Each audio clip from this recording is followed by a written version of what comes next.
Well, that means she was about to do the same thing that Signora did to Venti right at the beginning.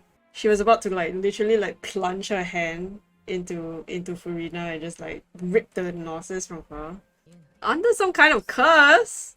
Hello? What? Excuse me? You mean from Igeria, the previous Archon? Furina, the Archon? Begging?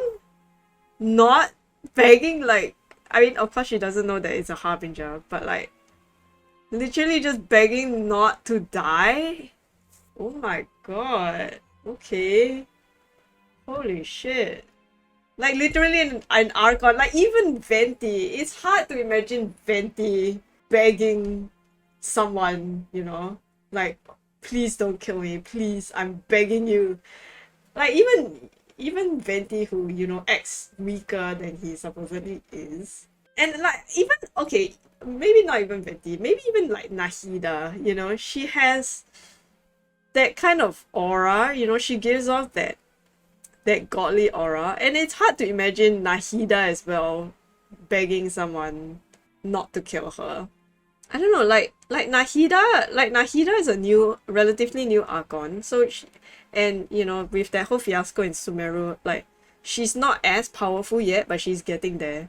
So even Nahida would have tried in some way to like defend herself, you know, and yes, even though and she might have had the gnosis before and she doesn't, but she doesn't have it now, but like even when she didn't have the gnosis, she still had a relatively like sizable amount of power, like just because of the fact that she has the title of Archon.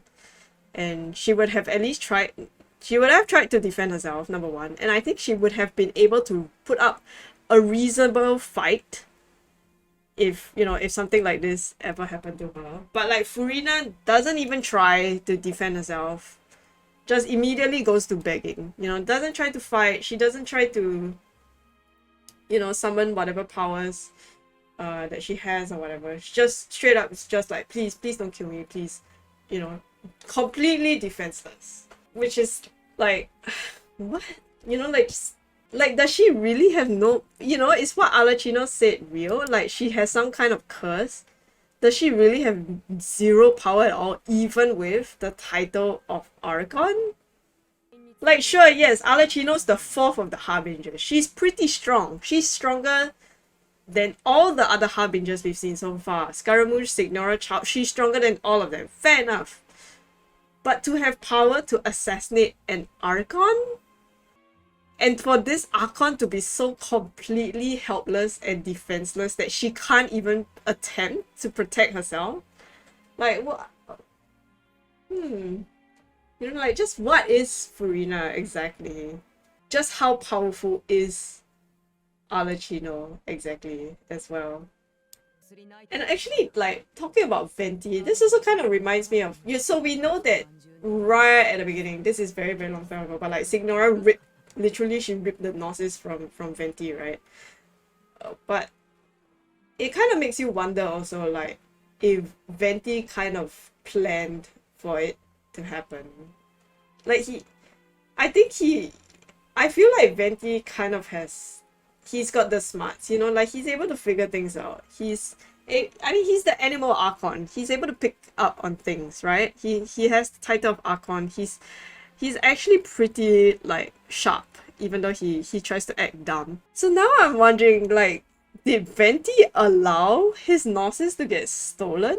You know, he just kind of let it happen because it was part of his plan to let it get stolen in the first place, perhaps. Because again, like, we know that Venti is not in the same situation as Furina. He had very reasonable means to defend himself. For some reason or another, he let his guard down so that Signora could attack him and take the gnosis from him. There was actually a very interesting comic and theory that I saw online that about this theory that Venti allowed his gnosis to get stolen. So maybe that could have been Venti's plan to like get at least one Harbinger out of the way, you know? Because I really doubt that he was the same as Furina. And the fact that Furina is even alive today is because Arlecchino decided not to kill her. Because she has no gnosis lah. But even again, even without the Gnosis, she could have had some means to defend herself. You know, she's not entirely powerless. Because even without the Gnosis, Raiden had no Gnosis. Raiden had no Gnosis at all. She gave it to Yae.